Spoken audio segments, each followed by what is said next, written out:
I'm 29 years old, and recently my mom called me after nearly 5 years of no contact. She told me my help was needed because my sister Melissa and her husband had just experienced something terrible. Some background: Melissa, who is 27, is now married to a man who was once supposed to be my husband.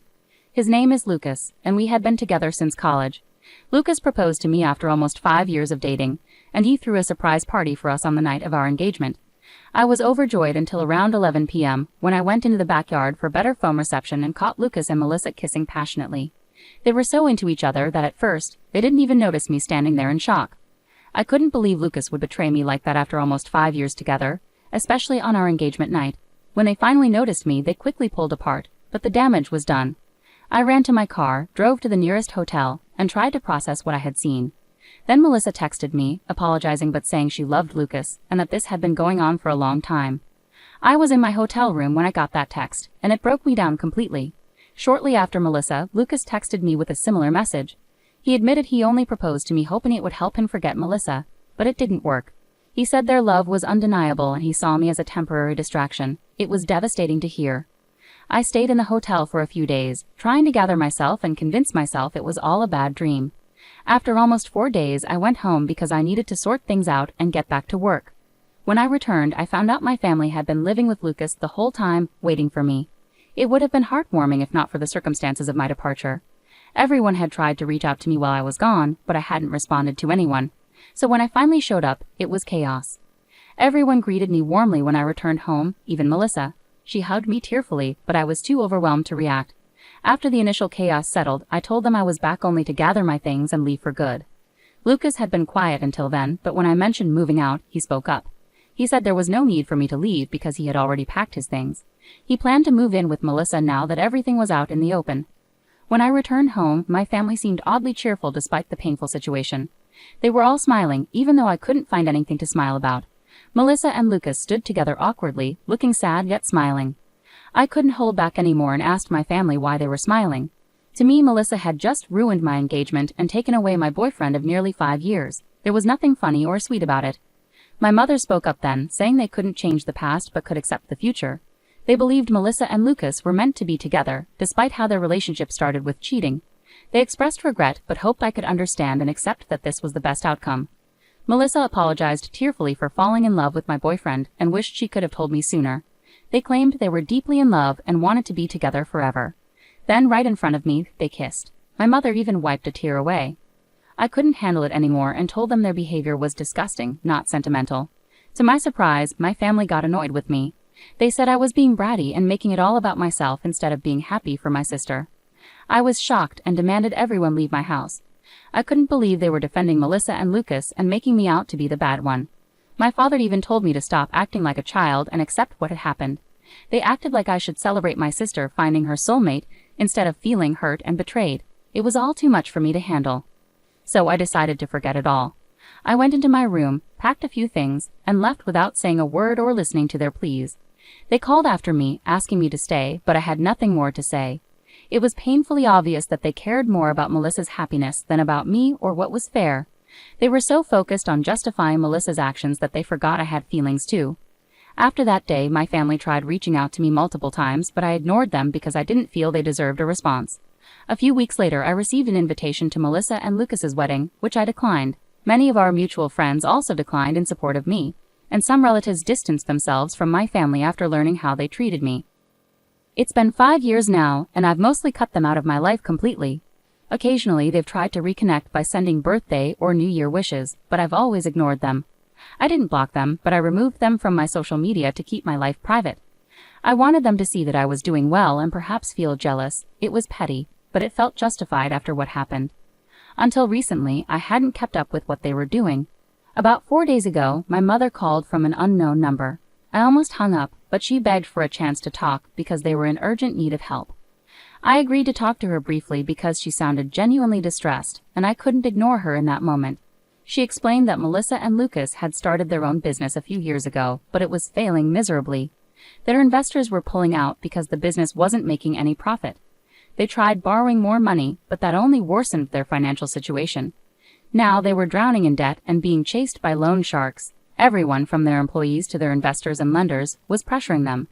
My mother knew I lived a comfortable life and was desperate, so she turned to me as a last hope. She begged me to loan Melissa and Lucas around $75,000 to help them clear their debts. So my mother was asking for help on behalf of Melissa and Lucas. I questioned why Melissa herself didn't reach out and why my mother was acting as a messenger. She explained that Melissa and Lucas didn't want her to involve me directly, likely because of what happened 5 years ago. Melissa wasn't ready to accept help from me, but my mother didn't know anyone else who could provide such a large sum quickly. Months had passed and Melissa and Lucas were struggling to make ends meet. My parents and even Lucas's family were doing all they could to support them, but it wasn't enough. Everyone had to think about their own financial security, especially since most in our family were retired, including Lucas's parents. With no other options, my mother called me for help. I could afford to help them, but I didn't want to. Melissa was right not to ask me directly for help. After what they did, they lost any right to make demands from me. I told my mother I couldn't and wouldn't help Melissa and Lucas. She was upset and said I was being cruel, urging me to think about our family. I pointed out that Melissa and Lucas hadn't thought about me during their affair, and our family hadn't considered me when supporting them. I had worked hard for my current position and wasn't going to give $75,000 to people who didn't deserve it. My mother started crying, accusing me of being selfish. She warned that Melissa and Lucas would face serious trouble without my help. I replied that I couldn't change my mind and ended the call. Since then, my mom has been texting me nonstop, begging me to change my mind and help my sister. She says I shouldn't seek revenge and that Melissa's situation is dire. If I don't help now, I might regret it later. It's really overwhelming, and I don't know how to respond without feeling like the bad guy. Am I wrong for not wanting to financially support my sister after she stole my fiancé 5 years ago? Update. So I finally decided to block my family. I should have done it years ago, but I kept them around partly so they could see what I was up to and partly out of fear that I might regret cutting them off if something bad happened to them. Now I realize I don't care anymore. Refusing to help my sister financially isn't about being petty, it's practical. They've already wasted a lot of money, and even if I gave them $75,000 now, I doubt they could pay it back. It's a substantial sum, and even with my resources, it's not something I can give away without expecting repayment. If it were a close friend, I'd expect the same. I talked to some friends about it, and they agreed that not giving them money was the right call. It's not about revenge, but about being realistic. Now that I've blocked my mother, I don't have to deal with her trying to guilt-trip me anymore, so I feel relieved. Update 2. Hey everyone, something major happened today. While I was at work, my neighbor called to say there was a couple outside my house causing a scene and demanding to talk to me. They'd been at it for about an hour. Reluctant to leave work, I asked my neighbor to describe them. Deep down, I already knew who it was. She described them, and it was confirmed. They were Melissa and Lucas waiting for me at home. My neighbor insisted I come home to handle the situation as she didn't trust that Melissa and Lucas were up to any good. Given their history, I agreed. I thanked her and drove home immediately, not wanting to risk them getting inside my house. When I arrived about 15 minutes later, I found them trying to pick the lock. I pulled up and demanded to know what they thought they were doing. I attempted to call the police, but Lucas quickly knocked the phone out of my hand. Melissa approached and claimed they just wanted to talk and weren't there to take anything, at least not at that moment. I told them to speak quickly and made it clear they wouldn't be coming inside. They agreed to talk in the yard, which was a relief since inviting them in didn't seem safe given their apparent hostility. I told them to make it quick and that they shouldn't expect me to invite them inside. They agreed to talk in the yard, which was a relief given their hostility. Melissa began by saying my mother had informed her about our phone call and how I had ignored their texts and blocked them all. She accused me of being unfair, saying it had been 5 years and I should be over it by now. She claimed I was acting out for attention and said she felt insulted by my refusal to help them. That's why she was there to talk. Melissa explained that she had managed to get the money for now by selling their house and jewelry, but there was a strong chance she might need more in the future. She wanted to ensure she could rely on me for help if needed.